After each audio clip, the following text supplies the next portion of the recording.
So I just watched episode 4 of season 4 of Invincible, and it has taken a very interesting turn, especially this episode with the introduction of Satan.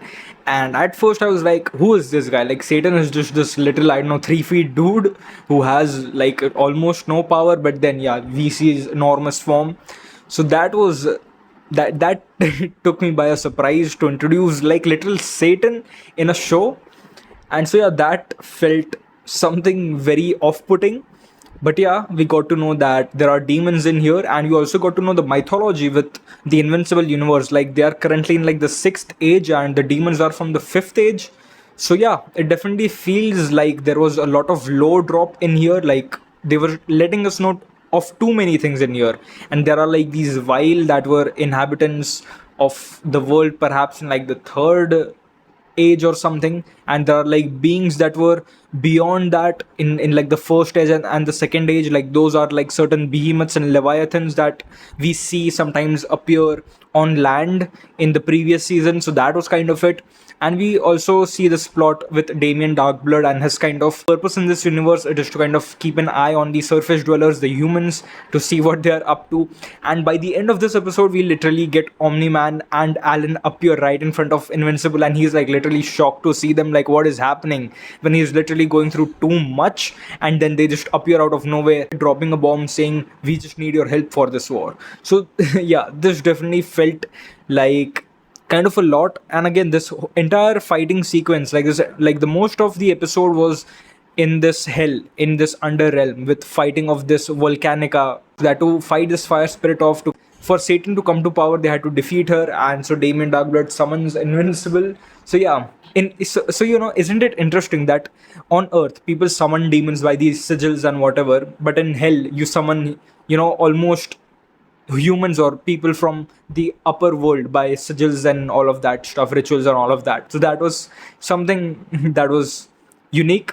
And again, like Invincible, where he was hoping and trying to do good, he has again kind of unleashed Satan. He has kind of made him into this fulfilled form, into his full power form. So yeah, things are pretty weird. And of course, a very good thing about the Invincible universe right now is that it is not just Invincible, but the supporting characters, the characters beyond him, are also more interesting, and the world beyond the central point of this universe, which is Invincible, is also interesting. So things that are happening out there in space are also interesting. Things that are happening beneath Earth in this underrealm are also interesting. So it's like, it is not just the main character and the main cast, but the supporting cast, the supporting, what do you say, characters are also pretty well fleshed out, and the world is also expansive as well. So that feels interesting in a show that has been going on for around past 5 years. So that certainly feels like they have established themselves into this universe where things can occur, things can play their own part, things can have their own space to breathe.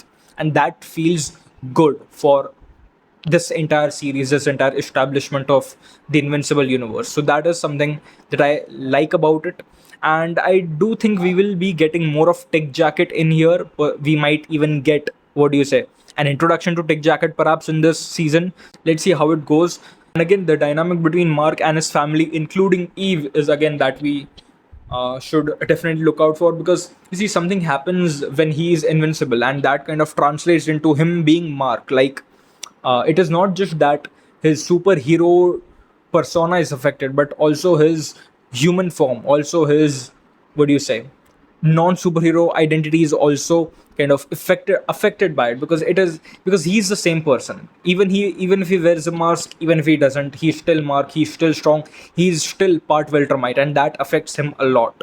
And again, his dynamic with Art is something very interesting to see, because Art is this human who has almost had access to every superhero. The suits that he has made for a superhero, he has had access to every one of them. So it is very interesting to see his perspective, where he has got to know all these input from all these different heroes, all these different voices, all these different opinions, and then he kind of gives advice to Mark out of that accumulated pool of knowledge of, you know, superheroing stuff. And so it kind of feels more warm, rather than when Mark kind of speaks to Cecil or perhaps even to his mom. So his dynamic with Art feels more natural in terms of understanding, in terms of being human, in terms of understanding this nature of this entire superhero business enterprise, whatever is happening. So yeah, that does feel like warmth in here. So yeah, sub to the channel. Supergirl trailer releases tomorrow. I'll react to it. So sub to the channel. And that was it. I'll see you in the next.